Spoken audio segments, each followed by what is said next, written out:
Hit Stars News. Hit Stars News ni kipindi cha habari zinazo trend kwa mastaa wote.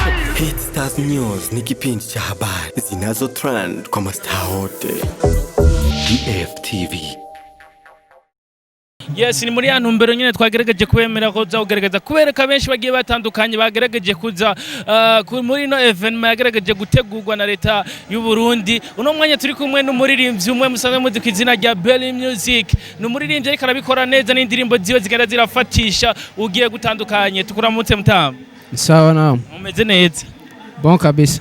Tugerageje guhurira muri kino kibanza cyagerageje gutunganywa mu ntumbero yo guhimbaza imyaka 14 urumuri rw'amahoro nkamwe bugwaruka mu vyakira gute. Iki ni ikintu ciza cyane kuko nk'ugwaruka ni example nziza bariko baratwereka. Iki ni cerekana ko mu gihugu hari amahoro akwiye ko nabahunze bohunguka. Hari abamaze guhunguka n'ahatari bose. Ni vyiza cyane kuko igihugu cyacu kirakeneye amahoro menshi hayo gisanzwe gifise kugira dutere imbere yaba mu muziki yaba mu yandi madomene kandi biriko biraza neza cyane. Ndashimira na nyakubaha umukuru w'igihugu Evariste Ndayishimiye.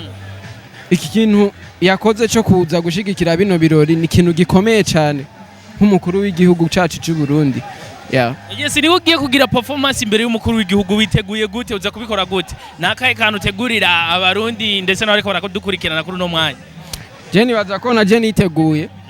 Jeni iteguye kuko ndi imbere y'abantu bakuru foko ndabereka ibyo nshoboye kugira ejo bundi bashobore kunshigikira biciye muri bibazo baba babonye ngaha. Yes, nino ibakwe mugiriwe abaririmbyi ndundi tuzagerageza kubona ama performance agiye atandukanye. Ntibikimwe bwe bintu musaba leta mu ntumbero yuko mugerageza gutera imbere n'umuziki wanyu. Badushigikire cyane. Biriko biraza buke mugabo ntibiragera aho dushaka. Yes. Badushigikire cyane kuko natwe ibidukora n'akazi nk'akandi biraturiha. Ejo dushobora kubaka amazu canke kugira imiduga kubeshaho umuryango biciye muri uno muziki nyene. So je nibaza ko bodushigikira nkuko bashigikira yandi madomaine. Kuko abajene turashoboye ko. Ego. Yes, twende na Melana. Girl, you're fine, so fine. So nice, your baby, when you dance, oh mommy. Girl, you're fine, so fine. So nice, your baby, when you dance, oh mama. Yes, yali WA Music, umuririmbyi musabe muzi kwizina rya Melana n'indirimbo yiwe yitwa tubandanye n'ibindi biganiro bigiye bitandukanye muzagaragaza kubona ngaha hano muri kino kibanza. Hit Stars News. Hit Stars News ni kipindi cha habari zinazo trend kwa mastaa wote.